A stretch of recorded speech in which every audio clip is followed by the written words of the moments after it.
Musculation niveau 4. Donc nous avons vu dans la première séance les sensations d'endurance de force, la deuxième l'anatomie, la troisième le calcul des maxi et des sensations de puissance pour pouvoir rapidement changer d'exercice sans avoir à recalculer le maximum systématiquement. Et donc sur cette séance, nous parlerons d'antagonistes et de supersets. Alors, on commence par les antagonistes et les mouvements opposés. L'idée, c'est que vous ayez, en fait, lorsque vous faites un mouvement, vous fassiez le mouvement exactement opposé pour pouvoir équilibrer votre posture. Je m'explique. Vous travaillez biceps. Il faut donc travailler le triceps. Le biceps, il est responsable de votre fermeture de bras. Votre triceps, il est responsable de l'ouverture de bras. Si je ne travaille que le biceps, je vais finir avec des bras que je ne pourrai plus tendre. Donc, sur les bras, c'est pas super grave, mais par contre, sur d'autres parties du corps, vous pourriez terminer avec des postures. Si vous travaillez énormément l'avant et que le dos, vous pouvez terminer en fait avec des postures de ce type-là, dos arrondi, qui vont vous provoquer à terme des maux de dos. Donc, il faut travailler l'agoniste, l'agoniste et donc son antagoniste pour rééquilibrer en fait vos postures. Donc ça, c'est très important.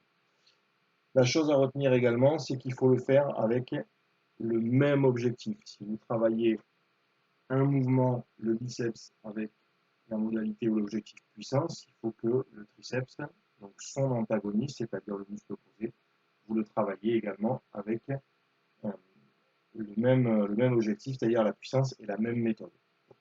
Conservez votre méthode. Ensuite,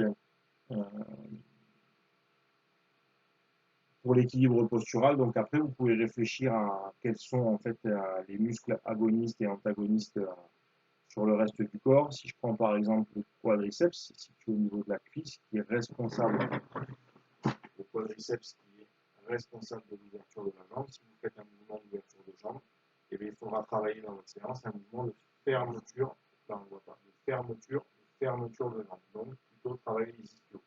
Vous allez retrouver la même chose. Si je travaille en développé couché, je pousse ici, je travaille sur les pectoraux, il va falloir faire un exercice où je fais un tirage. Donc plutôt les dorsaux. Si c'est un exercice de tirage nuque ou tirage poitrine, il faudra faire un exercice où on remonte, donc plutôt type développé militaire par exemple. Voilà. Donc systématiquement réfléchir à ça. Vous allez faire des abdos, vous allez travailler le bas du dos sur les longueurs. Vous êtes probablement confronté sur votre confinement à faire des exercices, à faire de la gym chez vous. Tous les programmes que vous pouvez y réfléchir et regarder si ça correspond bien, s'il y a bien des choses qui travaillent l'agoniste et l'antagoniste, c'est-à-dire un mouvement et les muscles responsables du mouvement opposé. Deuxième partie de notre séance, je reprends mon tableau, le superset. Donc, une fois que vous avez compris en fait le principe d'agoniste et d'antagoniste, l'idée c'est que vous alliez choisir un exercice qui travaille un mouvement et un exercice qui travaille l'autre mouvement. Et au lieu de faire, comme sur mon petit tableau, j'essaie de vous le rapprocher pour la caméra. Voilà. Donc vous avez méthode classique, vous faites toutes les séries de l'exercice 1, puis vous faites toutes les séries de l'exercice 2. Et si on part en superset, en fait, vous allez alterner une série de l'exercice 1 que vous allez tout de suite enchaîner avec la série de l'exercice 2. Et seulement maintenant, vous prendrez votre temps de récupération. Si vous regardez la partie de la partie de gauche du tableau, méthode classique, en fait, ça vous prend un certain temps. Là, l'exemple ici est pris sur la méthode d'endurance de force. Donc, si on prend méthode classique, série, exercice 1, série 1, donc le temps de faire la série, ça vous prend à peu près 30 secondes, puis le temps de récup, 1 minute.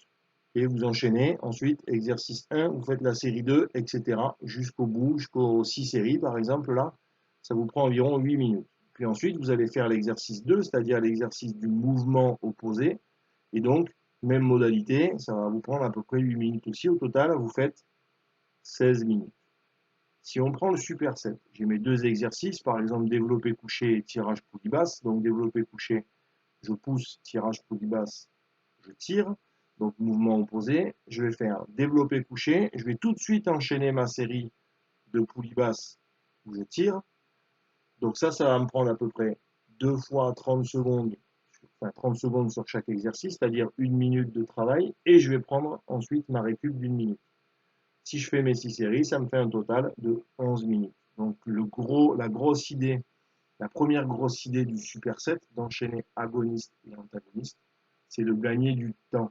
Et ça va être important le jour du bac notamment, pour éviter de traîner sur les exercices et de pouvoir faire l'ensemble des exercices dans le temps imparti. Ça peut être intéressant aussi si pour vous plus tard, si vous allez travailler en salle, si vous avez plusieurs muscles à travailler, plutôt que d'y passer 1 heure et demie, vous allez y passer une seule heure. Donc c'est du temps gagné. Voilà pour ce superset. Voilà pour ce superset.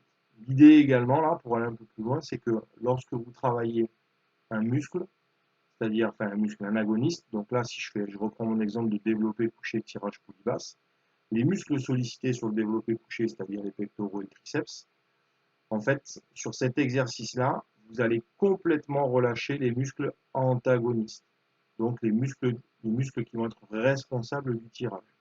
Donc, les grands dorsaux, le faisceau postérieur des deltoïdes.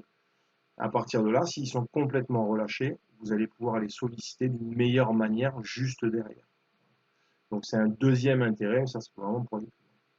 Voilà, si vous avez des questions, eh bien, n'hésitez pas. Merci et bon confinement.